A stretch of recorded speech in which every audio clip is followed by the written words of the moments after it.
Hello everyone, I am Bhavedeep Patidar. Welcome to कक्षा 13। Friends, आपको जैसा कि पता है, इस नए प्लेटफॉर्म कक्षा 13 पर मैं आपके लिए डिफरेंट सब्जेक्ट्स ला रहा हूँ। ये सब्जेक्ट कुछ ऐसे सब्जेक्ट्स हैं जो आपको लगभग सभी कॉम्पिटिटिव एग्जाम में काम आते हैं।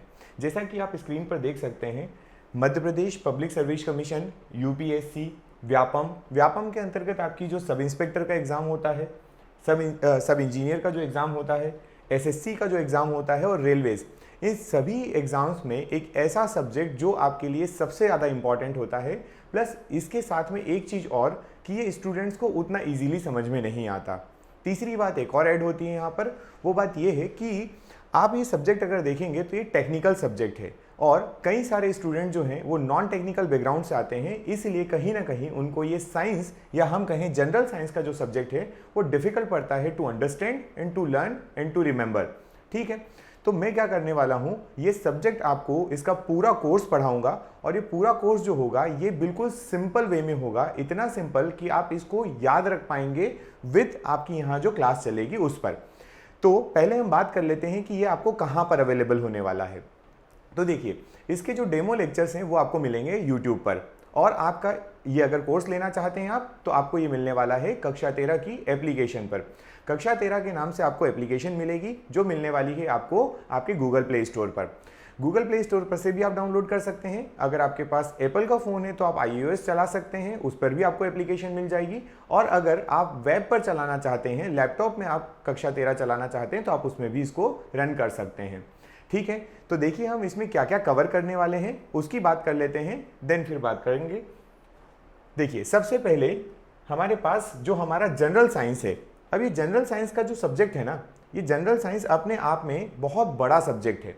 इसमें क्या क्या इंक्लूड होता है तो आप देखेंगे, इसमें आपको मिलेगी बायोलॉजी। ठीक है, बायो के बाद हम इसमें केमिस्ट्री भी पढ़ेंगे और इसके साथ में इसमें फिजिक्स भी।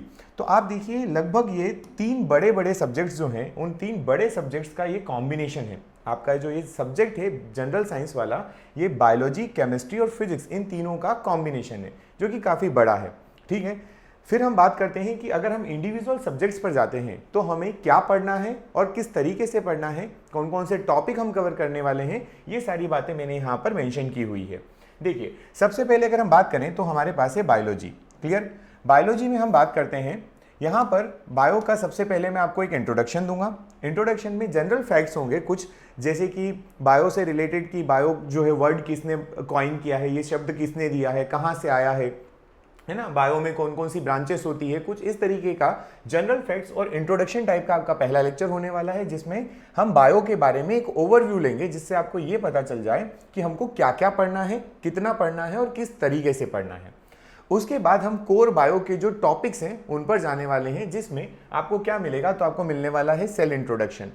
अभी जो सेल इंट्रोडक्शन लिखा है इसमें कई सारे चैप्टर्स इंक्लूड होते हैं। जैसे अगर हम बात करें तो सेल हमें पढ़े ना, सेल पढ़ने के बाद हमें सेल का स्ट्रक्चर और उसके फंक्शंस, जैसे आपको यहाँ पर एक डायग्राम दिख रहा है, ये एक सेल का डायग्राम है।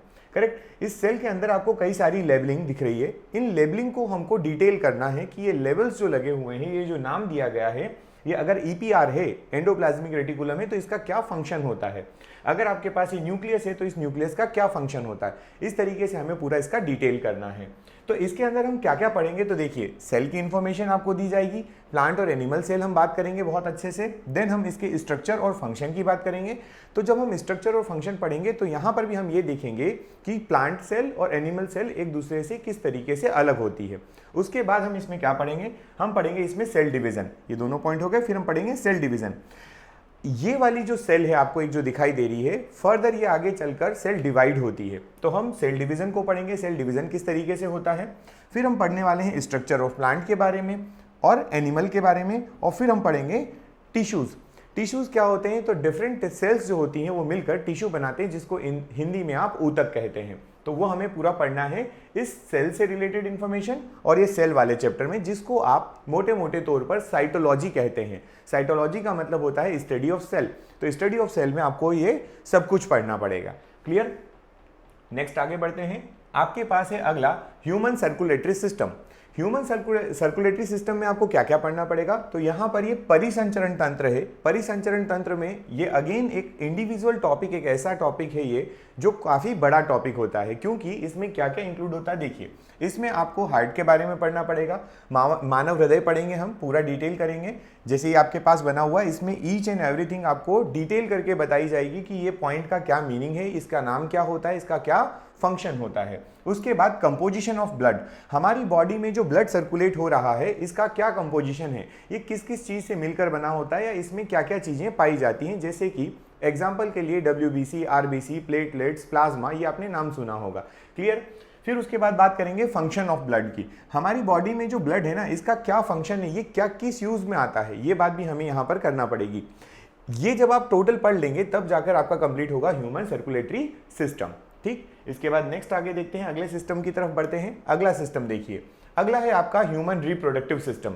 ह्यूमन रिप्रोडक्टिव सिस्टम के बारे में पढ़ेंगे, जहां पर हम मेल एंड फीमेल के रिप्रोडक्टिव ऑर्गन्स जो हैं उनके बारे में कुछ बात करेंगे। देन उसके बाद है आपका एक्सक्रीटरी सिस्टम, इसका मतलब होता है उत्सर्जन तंत्र। उत्सर्जन तंत्र में हम ये देखते हैं कि हमारी जो बॉडी है इसमें से कौन कौन सी चीज़ें हैं और वेस्ट मटेरियल है वो किस तरीके से हमारी बॉडी से बाहर निकाला जाता है, किस तरीके से उत्सर्जित किया जाता है। यहाँ पर आपको देखना है किडनी का मेनली आपको पढ़ना पड़ेगी, और डिफरेंट ऑर्गन्स भी हैं, स्किन के बारे में भी हम पढ़ेंगे, आईज के बारे में भी आप पढ़ेंगे, है ना, स्वेटिंग जो होती है उसके बारे में भी पढ़ेंगे, पर मेनली जो देखेंगे आप यहाँ पर किडनी के बारे में स्टडी करते हैं। देन उसके बाद आगे बढ़ते हैं, अपने पास है human digestive system, one of the most important system. वैसे तो सभी आपके इंपॉर्टेंट है, ऐसा नहीं बोल सकते हैं कि कोई सबसे ज़्यादा इंपॉर्टेंट है, बट फिर भी समझने की दृष्टि से और एग्जाम पॉइंट ऑफ व्यू से अगर अपन बात करें तो हमारा जो डाइजेस्टिव सिस्टम है, पाचन तंत्र है, ये बहुत ही ज़्यादा इंपॉर्टेंट होता है। From mouth to the anus हम लोग पूरा डिटेल करेंगे। यहाँ पर जितने पॉइंट्स आपके आएंगे, जितने भी इंपॉर्टेंट क्वेश्चंस होते हैं वो सारे मेंशन किए जाएंगे और सारे आपको बताए जाएंगे। उसके बाद आता है आपका रेस्पिरेटरी सिस्टम, श्वसन तंत्र। श्वसन किस तरीके से होता है, इंपॉर्टेंट है ना। अभी आपने देखा कोविड वाले पीरियड में हम लोग रेस्पिरेशन से बहुत ज़्यादा परेशान थे, तो इसको अपन डिटेल करेंगे, प्लस इसमें कुछ कुछ बातें करेंगे कि किस तरीके से रेस्पिरेशन होता है, रेस्पिरेशन क्या होता है, ब्रीदिंग क्या होती है, एक्सेट्रा। ठीक, उसके बाद नेक्स्ट देखते हैं, हमारे पास है classification of plant kingdom and animal kingdom, दोनों करेंगे यहाँ पर, है ना, एनिमल एंड प्लांट किंगडम दोनों को हमको पढ़ना है। तो अगर हम बात करें क्लासिफिकेशन की, तो यहाँ पर आपके पास कुछ एक डायग्राम दिख रहा है आपको। इस डायग्राम में किंगडम का क्लासिफिकेशन किया गया है, इसको डिटेल हम जब पढ़ेंगे तब करेंगे। मैं यहाँ पर केवल एक व्यक्ति का नाम आपसे बताना चाहता हूँ, सोचूंगा कि आप इसको याद रखिएगा। ठीक है, व्यक्ति का नाम है विट्टाकर। क्लियर, क्या नाम है, R.H. विट्टाकर है, R.H. विट्टाकर। इनने दिया था हमारी पूरा जो आपका क्लासिफिकेशन है ना, ये क्लासिफिकेशन देखेंगे, Monera, protista, fungi, animal, plant वगैरह जो भी जब डिटेल करेंगे तब। इस तरीके से आपका ये बायो कंप्लीट होगा।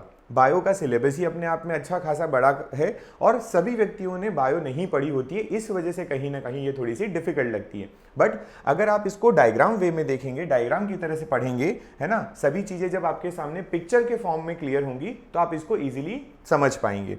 चलिए, उसके बाद बात करते हैं हम नेक्स्ट अपना केमिस्ट्री का। केमिस्ट्री का अगर अपन देखें तो केमिस्ट्री में भी चीज़ें क्या है, केमिस्ट्री में दो इंपॉर्टेंट चीज़ होती है। पहली बात समझना कि वो केमिस्ट्री का सिलेबस कैसा है, क्या पूछता है, और दूसरा उसके बाद उसके जो क्वेश्चन आंसर है वो तो हम साथ में करेंगे, लेकिन इसके पहले मैं आपको बता देता हूँ क्या क्या टॉपिक हमें कवर करना है। तो देखिए, हम पढ़ेंगे मैटर एंड इट्स स्टेट्स, अलग अलग टाइप के जो मैटर होते हैं उनके बारे में पढ़ेंगे। देन सॉल्यूशन मतलब विलियन जो होता है, जैसा आप यहाँ देख पा रहे हैं, solution, suspended solution, participant solution वगैरह, है ना, तो इस तरीके से पढ़ना है। फिर एटॉमिक स्ट्रक्चर की बात करेंगे। एटॉमिक स्ट्रक्चर अगर हम देखें तो हमें एटॉमिक स्ट्रक्चर जो है ये इस तरीके से कुछ इसकी पूरी बात करने वाले हैं, है ना। फिर हम पढ़ेंगे केमिकल बॉन्डिंग, अलग अलग टाइप के बॉन्ड होते हैं तो बॉन्ड्स के बारे में पढ़ेंगे। ऑक्सीडेशन, रिडक्शन, रिडक्शन क्या होती है, फिर एसिड, बेस, सॉल्ट्स क्या होते हैं, गैसेस के बिहेवियर, आपने चार्ल्स बॉयल्स, है ना, बॉयल्स, आपने एवोगेड्रो, गैलुसैक, इन सब के लॉज पढ़े होंगे, उनके बारे में पढ़ना है। देन इस केमिस्ट्री का सबसे इंपॉर्टेंट टॉपिक अगर आप मुझसे पूछें तो वो है हमारा पीरियोडिक क्लासिफिकेशन ऑफ एलिमेंट्स। हमें पीरियोडिक क्लासिफिकेशन करना है, पूरी पीरियोडिक टेबल आपको समझाई जाएगी और इसके अंदर कौन कौन से पॉइंट्स हैं, इसके अंदर क्या क्या चीज़ें आपसे पूछी जाती है एग्जाम में, वो भी आपको बताया जाएगा। ठीक है, देन हम बात करते हैं हमारी केमिस्ट्री में कार्बन के बारे में, कार्बन के कई सारे क्वेश्चन आते हैं, तो कार्बन एंड इट्स कंपाउंड पढ़ेंगे यहाँ पर। फिर मेटल्स क्या होते हैं, नॉन मेटल, तो वो पीरियोडिक टेबल से सीक्वेंस चलेगी, वहीं पर आपको मेटल एंड नॉन मेटल भी बता देंगे।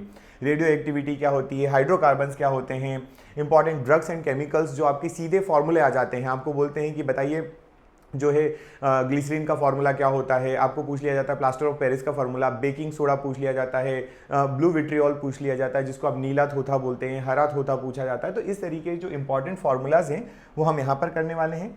फिर पीएच स्केल के बारे में पढ़ेंगे, डिफरेंट आपके जो जैसे मान लीजिए नींबू का है, दूध का है ना, ह्यूमन ब्लड का जो है, ह्यूमन यूरिन का जो है पीएच वैल्यूज़ पूछी जाती है, तो उनके बारे में अपन यहाँ पढ़ेंगे।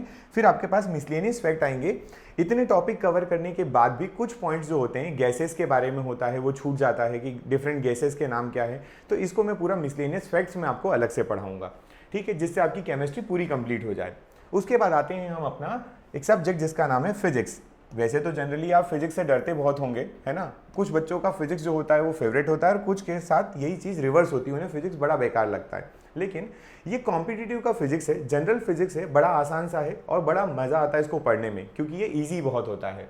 तो फिजिक्स में बात करें तो हमें यूनिट एंड डायमेंशंस आपको 1 या 2 क्वेश्चन पेपर में, किसी भी पेपर में, है ना, इन जनरल यहाँ से मिल ही जाते हैं। मोशन के बारे में पढ़ेंगे, वर्क पावर एनर्जी के बारे में पढ़ेंगे, ग्रेविटेशन यानी गुरुत्वाकर्षण के बारे में पढ़ेंगे, सॉलिड प्रॉपर्टीज, एलिमेंट्स, इलास्टिसिटी के बारे में पढ़ेंगे, करंट इलेक्ट्रिसिटी के बारे में पढ़ेंगे, कुछ इस तरीके से डायग्राम आएंगे, उनको भी हम कवर करेंगे। देन हम बात करेंगे इसमें फ्लूइड के बारे में। ये पास्कल्स लॉ आपने बहुत अच्छे से सुना होगा, है ना, ये आपका जो है बायंसी फोर्स और आपका ये जो फ्लोटिंग वाला है ये भी आपने सुना होगा। तो floating, pressure, surface tension, viscosity, Pascal's law सब पढ़ेंगे। उसके बाद आता है अपने पास ऑप्टिक्स वाला पार्ट।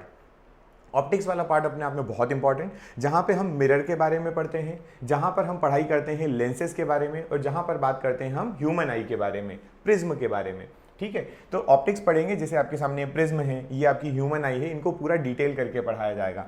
फिर आपका थर्मोडायनेमिक्स वाला पार्ट आता है, मैग्नेटिज्म वाला पार्ट आता है, atomic and nuclear physics chemistry की जैसी ही होती है, दोनों जगह में से एक जगह अपन कवर कर लेंगे अच्छे से। साइंटिफिक इंस्ट्रूमेंट एंड इन्वेंशन पूछे जाते हैं, बल्ब का आविष्कार किसने किया है, आपसे पूछा जाएगा बताइए जो अलग अलग साइंटिस्ट है, न्यूटन ने कौन सी थ्योरी दी है, तो आइंस्टाइन ने कौन सी दी है, प्लांक ने कौन सी दी है, तो हाइगनबर्ग का प्रिंसिपल क्या है। इस तरीके से डिफरेंट क्वेश्चंस आते हैं यहाँ पर। फिर न्यूक्लियर फिजन एंड फ्यूजन जो है वो ये पार्ट है आपका किसका, एटॉमिक फिजिक्स का, तो ये दोनों साथ में करेंगे। ह्यूमन आई मैंने आपको बताया, और देन हम बात करेंगे साउंड के बारे में, ठीक है। तो साउंड वेव के बारे में यहाँ पर डिटेल में पढ़ना है। ये जो है ये आपका केवल और केवल सिलेबस है, और सिलेबस के भी मैंने केवल आपको